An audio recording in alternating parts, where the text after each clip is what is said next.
ഉടമ്പുളിയിട്ട് മുളകിൽ വെച്ച്. Okay. ഇടാനോ?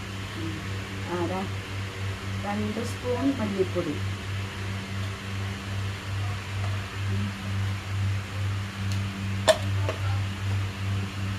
2 spoon പിരിയമുളക് പൊടി,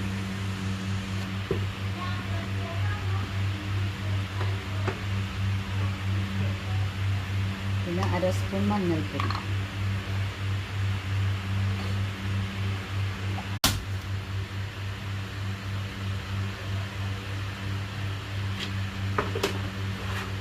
വെള്ളത്തിലിട്ട് വെച്ചത് എന്തോരം ഉടമ്പുളിയാന്ന് കണ്ടില്ല. ഇനിയിപ്പോൾ ഇടുമ്പോൾ കാണാം. ഇടുമ്പോൾ കാണാമല്ലോ. അതാണ് ഇനിയിപ്പോൾ എടുത്ത് കാണിച്ചു തരാം.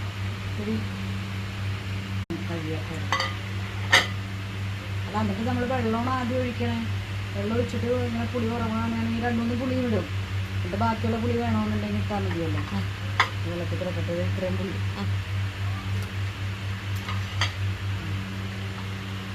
നമുക്ക് ഉലുവപ്പൊടി ഇല്ലാണ്ടായി. ഉലുവപ്പൊടി ഉണ്ടെങ്കിൽ ഉലുവപ്പൊടി ഇട്ടട്ടെ ഇതിനകത്ത് ഇത്തിരി ഉലുവപ്പൊടി. അപ്പം നമുക്ക് തൽക്കാലം ഇത്തിരി ഉലുവ പൊട്ടിക്കുക. കടുക് വേണ്ട. ഞാൻ ഇത്തിരി ഉലുവ പൊടിച്ച് വെക്കാം.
വേപ്പില ഇടാം.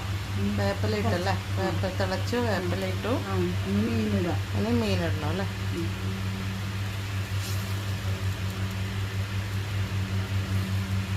ഇനി എന്തെങ്കിലും പൊടികളെല്ലാം ഇടണം? ഒന്നും വേണ്ടല്ലോ.